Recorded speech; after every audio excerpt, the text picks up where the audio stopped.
Olá! Vídeo de hoje é a resposta de um inscrito que me pergunta: narcisismo tem cura? Existem casos de melhora significativa? E para responder isso a gente precisa dar uma pincelada sobre o que é narcisismo, sobre o que é cura e como se trabalha a cura em psicologia quando a gente fala de comportamento, de sentimentos. A gente fala em psicologia, eu não gosto muito da palavra cura, eu gosto da palavra tratamento, eu gosto da palavra atendimento, melhora, autoentendimento. Eu acho que é um caminho mais honesto para a gente olhar esse tipo de coisa. E tem cura quem procura tratamento, procura quem entende que tem uma questão em si mesmo que precisa ser melhorada, que precisa ser modificada e vai atrás e tem vontade de fazer essa mudança, essa melhora. Em alguns casos, eu acho que narcisismo é um deles, onde a pessoa é mais resistente, porque o narcisismo ele entra como de alguma forma, uma escolha não tão leve assim, não é uma escolha tranquila, como você escolhe uma profissão, como você escolhe uma roupa de manhã para vestir. É uma escolha de quem se vê sem saída, é uma escolha de quem vê como a única forma de conseguir lidar com os seus sentimentos tão ruins. Então ele envereda por um caminho de conduta, de comportamento que não faz nada bem para ele mesmo e muito menos para as pessoas que estão em volta. Mas eu acredito nessa possibilidade de que a pessoa em algum momento pode colocar a mão na consciência e falar: meu Deus, né, esse jeito que eu estou funcionando não está legal para mim, não está legal para as pessoas à minha volta, eu não sei quem eu sou. Né? Eu acho que essa é uma frase muito honesta, que quando a pessoa fala com toda sinceridade, ela começa a abrir as portas para se conhecer, para entender o que está acontecendo com ela. E narcisismo é um deles. Mas para a gente entrar aqui no tratamento do narcisismo, vamos entender o que é narcisismo. É um transtorno de personalidade que está no DSM-5, que é o Manual Diagnóstico e Estatístico dos Transtornos Mentais. DSM é a sigla em inglês para esse manual, onde descreve os transtornos e cada edição tem lá a sua reformulação, cada edição se entende um pouco mais a respeito dos transtornos, então vai se melhorando tanto a descrição como a possibilidade de tratamento e tudo mais. A ideia minha aqui hoje não é dar informações para que as pessoas façam autodiagnóstico, nem que diagnostiquem o coleguinha ou quem está aí perto ou seu companheiro. A ideia não é essa.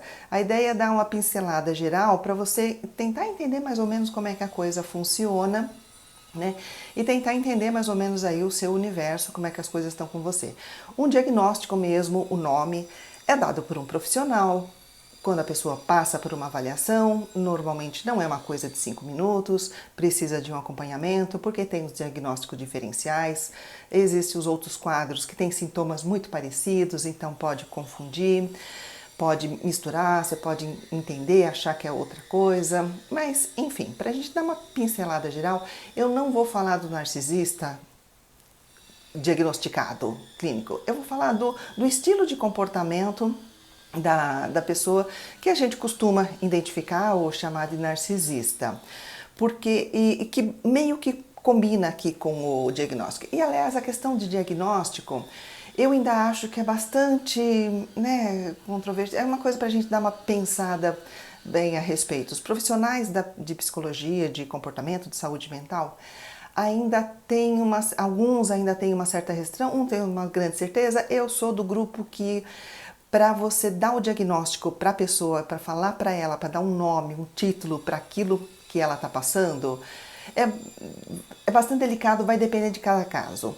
Tem situações que a pessoa sente um grande alívio de entender que aquilo que ela está sentindo, aquilo que ela está passando, tem um nome. Opa, pera lá. Alguém já estudou isso, alguém sabe o que é isso, então tem um caminho para eu chegar numa solução, para eu melhorar dessa situação. Eu acho que isso é bastante comum, por exemplo, na síndrome do pânico. Quando a pessoa entende que, poxa, pera lá, eu não sou a única. Se o negócio tem um nome, é que tem várias pessoas passando por isso e existe aí todo um formato de como a coisa funciona, então tem um formato de como desfuncionar, de como desmanchar esse negócio. Na síndrome do pânico é muito comum a pessoa ficar quieta, ficar calada, ela engolir, ela não falar para ninguém, porque ela se sente muito mal, é um sofrimento muito grande e ela tem medo de ser taxada de louca, de não ser entendida. Então ela fica quieta no que ela está sentindo. E ficando quieta, ela perde a oportunidade de alguém dar a dica para ela, de não, pera lá, isso aí tem tratamento, vai atrás, e de realmente conseguir uma solução que tenha, uma coisa tratável. Outros quadros, eu acho que é bastante delicado, que nenhum profissional chegar para alguém e falar, olha, o que você tem é o transtorno narcisista, é capaz da pessoa se ofender, ela falar, como? Você está me xingando? Porque isso, socialmente, esse nome, essa palavra, socialmente, é vista de uma forma muito pesada, é uma acusação. Então, a gente não pode levar por esse caminho de acusação se você está num ambiente clínico, se você está ali para atender a pessoa. É muito mais para entender como é que aquilo se formou, como é que aquilo aconteceu, para encontrar caminhos para aliviar, para melhorar aquela situação toda. Então, enfim, eu acho bastante complicado. Eu acho que existem narcisistas que estão em tratamento, que estão se curando, sem ter recebido esse nome. E eu acho que é muito bom, porque ele está no caminho de entender o que aconteceu com ele.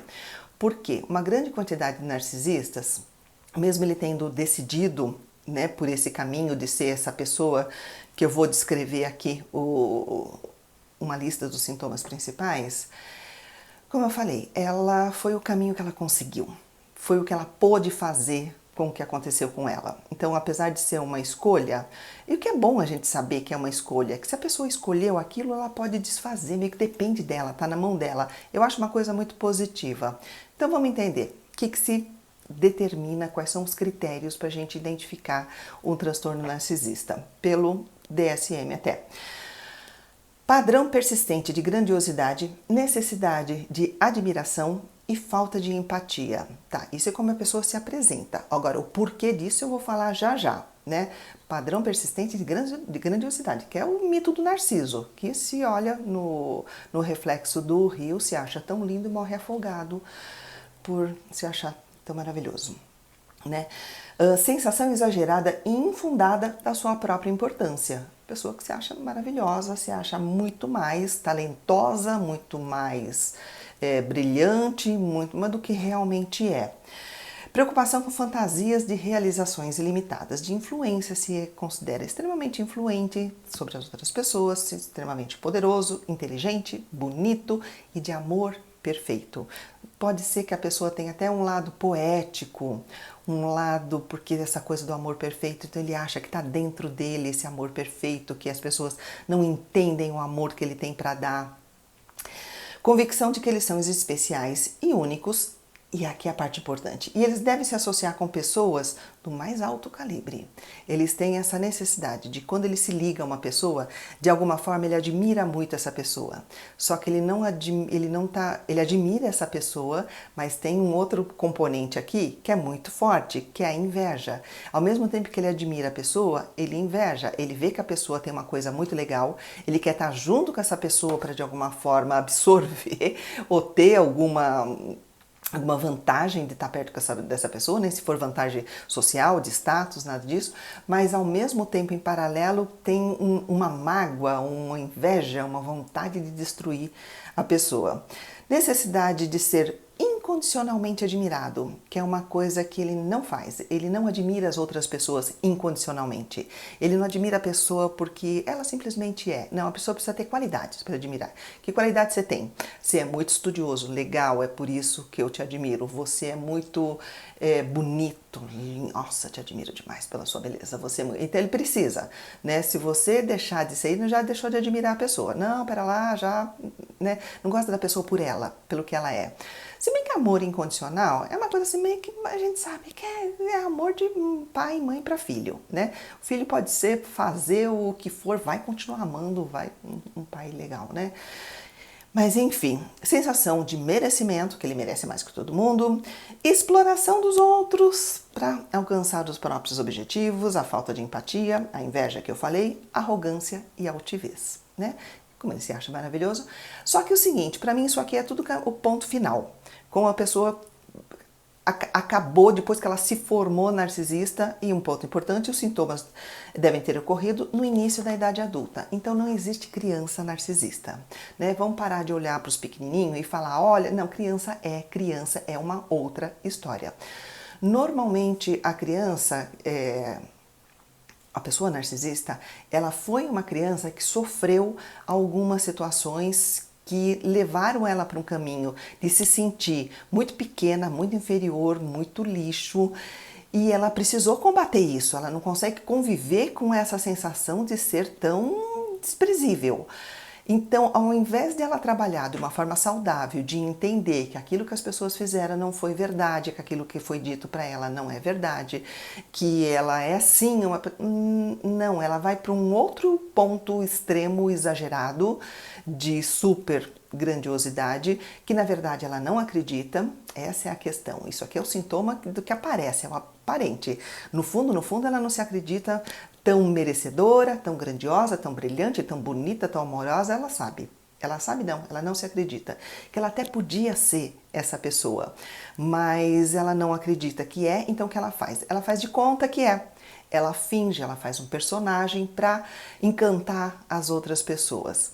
E na hora que ela encanta essas pessoas, as pessoas acabam devolvendo essa informação a ela, né, se comportando com ela, falando para ela coisas que dão essa informação. Você é legal, você é brilhante, você é maravilhoso, você é super amoroso, você é sensacional, você é...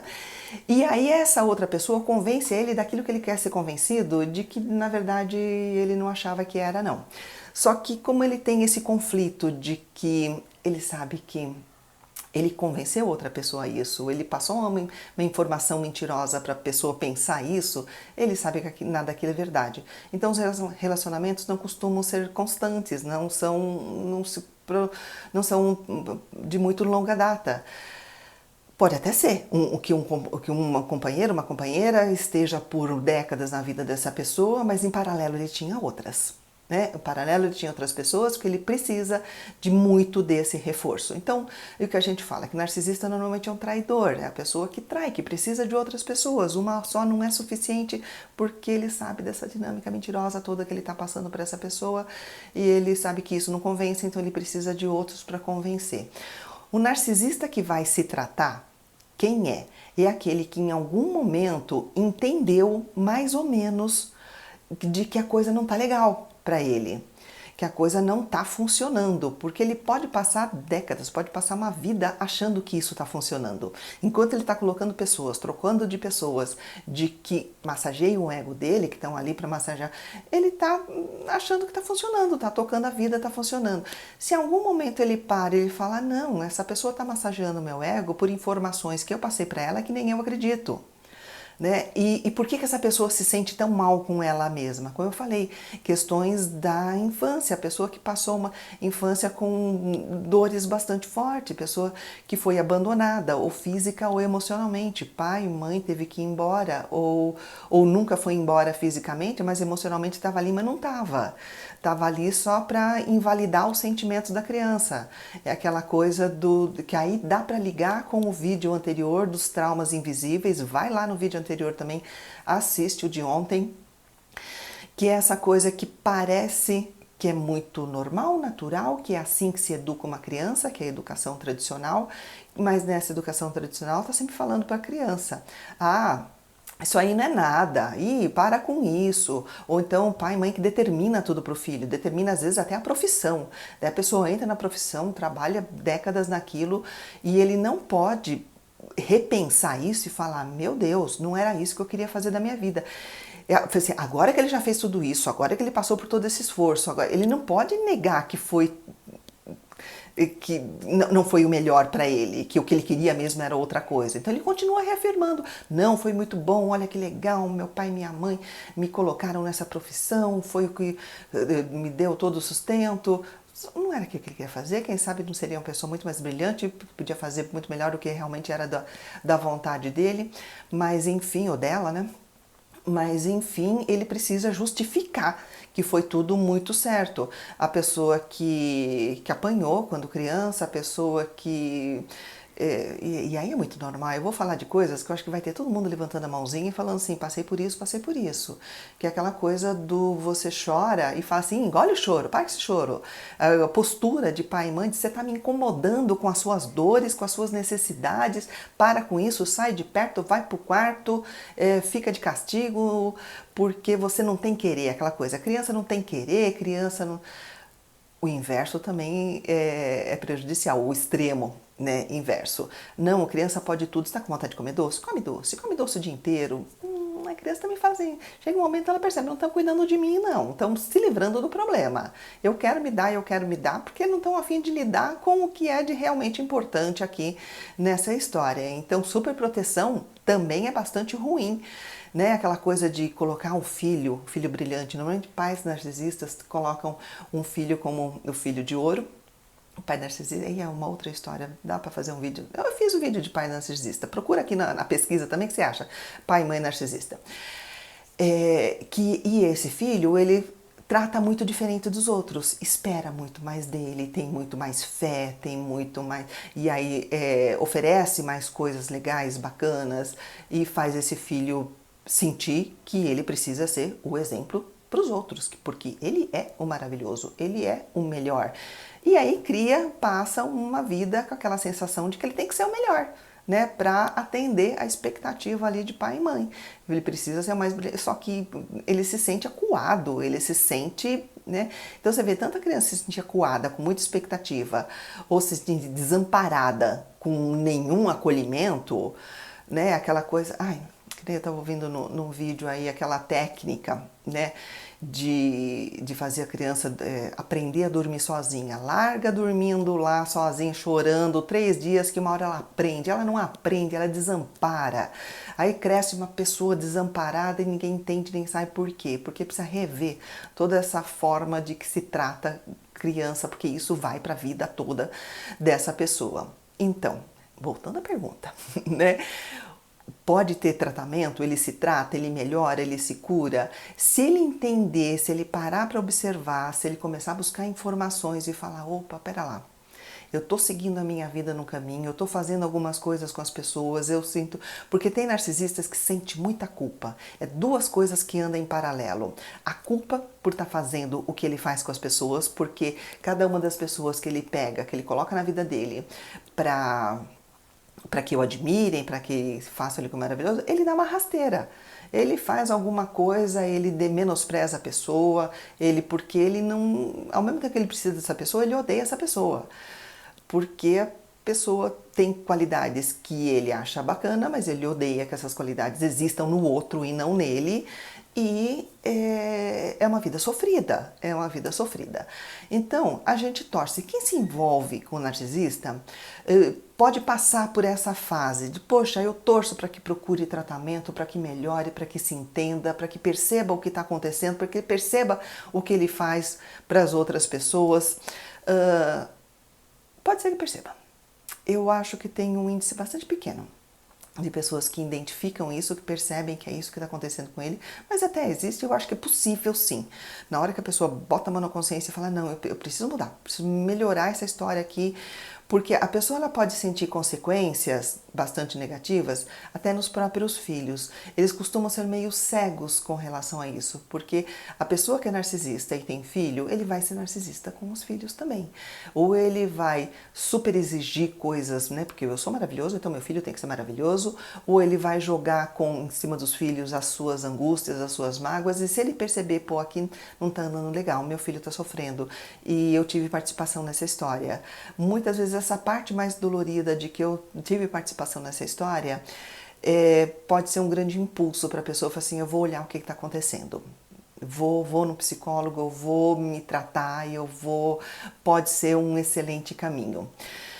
E como eu imaginava, isso acaba sendo um dos maiores vídeos que eu costumo fazer de 10 minutos, esse está indo lá para o dobro, porque eu acho que é extremamente interessante e importante, né, esse tipo de coisa de entender, até porque algumas pessoas não procuram tratamento e outras buscam loucamente uma melhora, porque entrou nesse momento, a pessoa que busca loucamente uma melhora é porque ela está percebendo os prejuízos nela, e o narcisista, ele tenta esconder os prejuízos que ele teve, os prejuízos emocionais, comportamentais, sentimentais, ele tenta esconder, e como ele tenta esconder isso enquanto ele está sendo eficiente nesse tanto que ele está escondendo, ele não vai atrás de tratamento. E é isso, hoje eu falei, não dei a introdução porque eu não queria perder o fio da meada, mas enfim, sou Marisa de Abreu, psicóloga. Esse canal é para falar de psicologia, de comportamento, mostrar para vocês os assuntos com os quais você pode contar com um psicólogo para levar em terapia.